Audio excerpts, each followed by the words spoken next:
नमस्कार दोस्तों, चलिए आज एक नई वीडियो की शुरुआत करते हैं।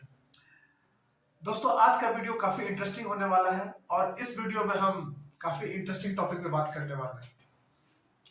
हम सबने सुना है कि ब्रह्मांड, यूनिवर्स, अर्थ, आखिर ये दुनिया क्या है, ये ब्रह्मांड कहाँ से आया, ये दुनिया कहाँ से आई, इस पे जिंदगी कहाँ से आई, इन सब चीजों के बारे में हम इस वीडियो में बात करने वाले हैं। तो चलिए वीडियो की शुरुआत करते हैं। तो सबसे पहले आखिर यूनिवर्स की उत्पत्ति कैसी हुई, तो इसको लेके बहुत सारे साइंटिस्ट का बहुत अलग अलग तरह का थ्योरी है, लेकिन जो मोस्ट एक्सेप्टेड थ्योरी है वर्ल्ड वाइड वो है बिग बैंग थ्योरी। तो बिग बैंग थ्योरी क्या कहता है कि ये जितना भी चीज है यूनिवर्स के पहले ना तो टाइम था, ना मास था, ना एनर्जी था, देयर वाज नथिंग, कुछ नहीं था। तो ये सब स्टार्ट हुआ बिग बैंग के बाद ही। तो बिग बैंग थ्योरी ये बोलता है कि it's all started from the very Tinni particle, बहुत छोटे से पॉइंट से ये सब चीजें स्टार्ट हुआ। इसको थ्योरी ऑफ सिंगुलरिटी भी बोलते हैं। एक छोटा पॉइंट्स था, वो बढ़ते बढ़ते उसमें मास एनर्जी सब एक्युमुलेट होते गया, वो बढ़ते बढ़ते बढ़ते वो एक बहुत बड़ा ब्लास्ट हुआ और इसी को हम लोग बिग बैंग थ्योरी कहते हैं। और इस ब्लास्ट से ही यूनिवर्स का, फिर टाइम का और एनर्जी का निर्माण हुआ। तो ऑब्वियसली जब ब्लास्ट होता है, इसको हम लोग ऐसे समझ सकते हैं कि अगर हम एक बैलून एक छोटा होता है, अगर उसको हम लोग उसमें हवा भरते जाते हैं तो भरते भरते भरते एक पॉइंट के बाद वो ब्लास्ट कर जाता है। उसमें अंदर की अगर जो भी चीजें हैं, कलर है या जो भी कलरफुल जो पेपर्स होते हैं, वो ब्लास्ट चारों तरफ फैल जाते हैं। तो सेम वे एक छोटा सा पॉइंट था, उसमें मास एनर्जी पूरा भरा हुआ था, वो फूलते फूलते एक पूरा ब्लास्ट हुआ और ये सारे पार्टिकल्स, एनर्जी पार्टिकल्स जो थे वो फैल गया और उसके बाद से ब्रह्मांड का जन्म हुआ। और उसी टाइम से फिर टाइम का भी जन्म हुआ। तो आप इसको ऐसे समझ सकते हैं कि जब जब हम मूवी शुरू करते हैं उस टाइम को हम लोग जीरो लेते हैं, टाइम जीरो। उसके पहले क्या था, उसके पहले कुछ नथिंग, और उसके बाद से ये शो शुरू होता है। तो उसके बाद से ही कहानी स्टार्ट होती है। तो ये था कि ऐसे यूनिवर्स का जन्म हुआ। अब जब ब्लास्ट हुआ तो उस टाइम बहुत सारे पार्टिकल तितर बितर हो गए, जहां मतलब, और टेम्परेचर बहुत हाई था।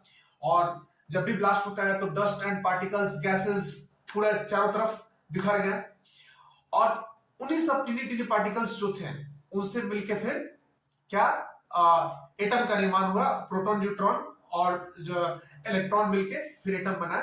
और इन तीनों से जो सबसे पहले जो गैस बना वो हाइड्रोजन एंड हीलियम बना। तो हाइड्रोजन जब हीलियम बना तो चारों तरफ जब डस्ट पार्टिकल्स था तो मिड में वो सारे ऑक्यूमुलेट होने लगे, नीचे नीचे जाने लगे और एक जगह पे जमा होने लगे, जिससे और जो बाकी जो डस्ट पार्टिकल्स थे, गैस, वो आसपास घूमने लगे।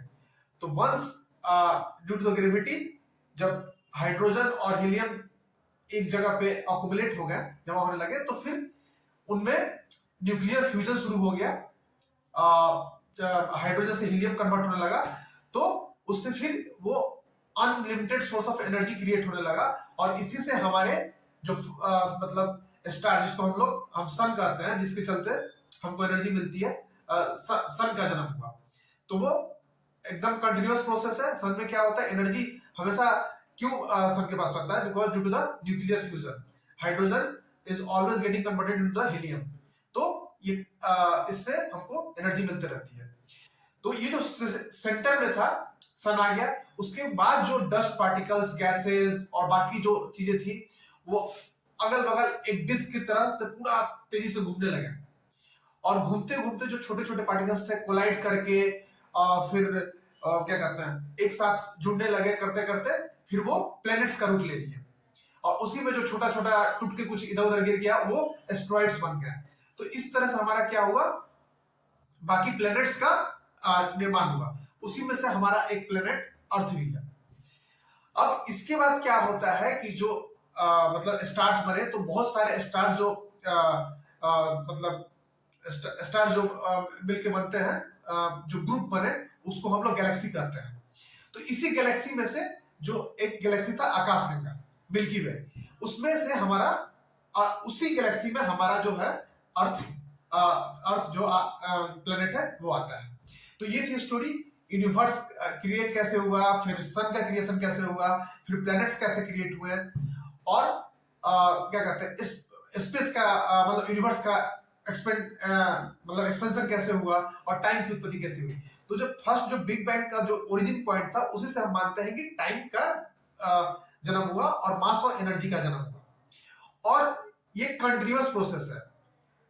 साइंटिस्टों का मानना है कि जो हमारा यूनिवर्स है वो कंटिन्यूअस फैलते जा रहा है। आज भी हम मतलब ये यूनिवर्स हमारा फैलते जा रहा है और इसी के रेस्पेक्ट में टाइम भी बढ़ रहा है। तो ये था हमारा कि मतलब यूनिवर्स का क्रिएशन और टिल जो स्टार्स थे और फिर प्लैनेट्स का क्रिएशन कैसे हुआ। अब जब प्लैनेट्स क्रिएट हो गए तो उस टाइम जब ये जो बिग बैंग वाला जो घटना था ये 13.6 years ago 13.6 billion years ago ये हुआ था घटना।